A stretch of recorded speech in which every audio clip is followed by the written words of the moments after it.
जय हिंद।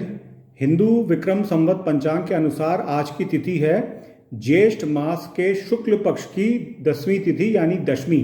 आज है गंगा दशहरा।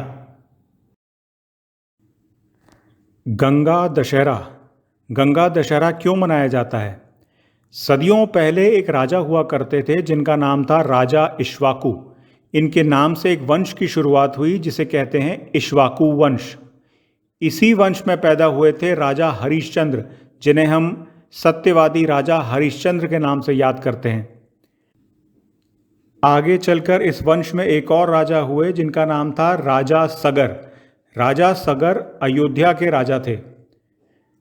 राजा सगर के बेटों को ऋषि कपिल ने किसी बात पर क्रोधित होकर श्राप दे दिया और भस्म कर दिया।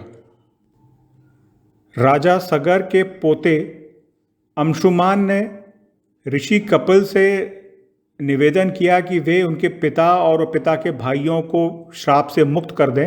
इस बात पर ऋषि कपिल ने कहा कि यदि गंगा नदी स्वर्ग से पृथ्वी पर आ जाए और गंगा नदी का पानी उनके पिता और पिता के भाइयों की अस्थियों को छू दें तो श्राप खत्म हो सकता है, क्योंकि गंगा नदी जिसे छू देती हैं वो पवित्र हो जाता है। अंशुमान ने ये बात अपने दादाजी राजा सगर को बताई। राजा सगर ने प्रयत्न किया लेकिन वे गंगा नदी को स्वर्ग से पृथ्वी पर नहीं ला सके। राजा सगर के बाद राजा बने राजा अंशुमान, उनके बाद बने राजा दिलीप। इन सब ने कोशिश करी लेकिन वो गंगा नदी को स्वर्ग से पृथ्वी पर नहीं ला सके। राजा दिलीप के बाद उनके बेटे ने राजा बनना था जिनका नाम था भगीरथ। भगीरथ ने प्रण किया कि वे सिंहासन पर तभी बैठेंगे जब वे गंगा नदी को स्वर्ग से पृथ्वी पर लाकर अपने पूर्वजों को श्राप से मुक्त कराएंगे। भगीरथ ने ब्रह्मा जी यानी भगवान ब्रह्मा की आराधना करी।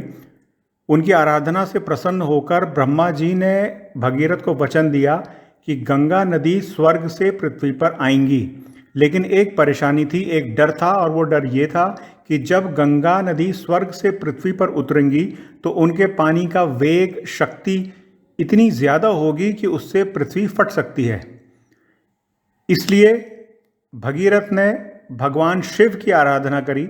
भगवान शिव ने खुश होकर भगीरथ को ये वचन दिया कि यदि गंगा नदी स्वर्ग से पृथ्वी पर उतरेंगी तो वो गंगा नदी को अपने केश पर उतरने का अवसर देंगे।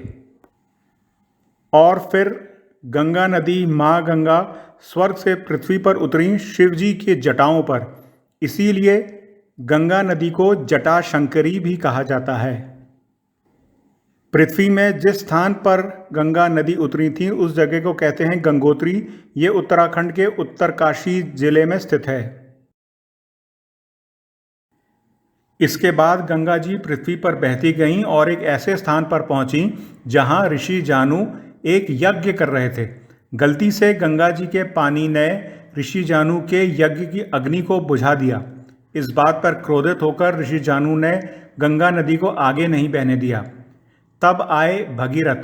भगीरथ ने ऋषि जानु को बताया कि वे गंगा नदी को स्वर्ग से पृथ्वी पर क्यों लाए हैं। ये जानने के बाद ऋषि जानु ने गंगा नदी को आगे बहने दिया और इसके बाद गंगा नदी का नाम पड़ गया जाह्नवी।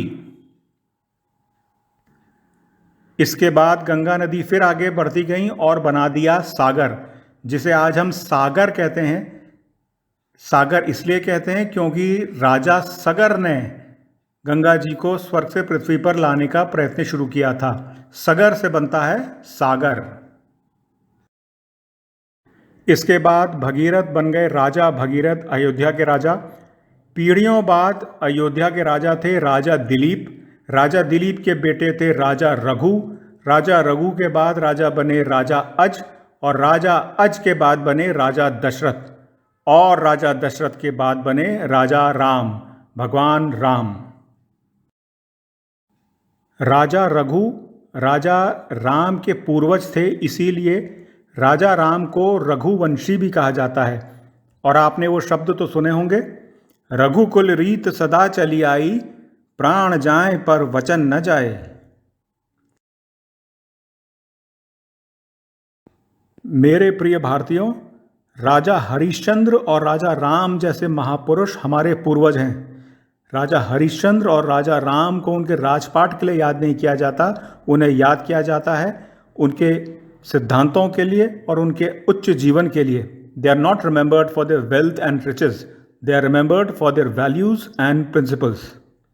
क्या हम उनकी तरह नहीं बन सकते? रघुकुल रीत सदा चली आई, प्राण जाए पर वचन न जाए। भगवती भारत माता की जय।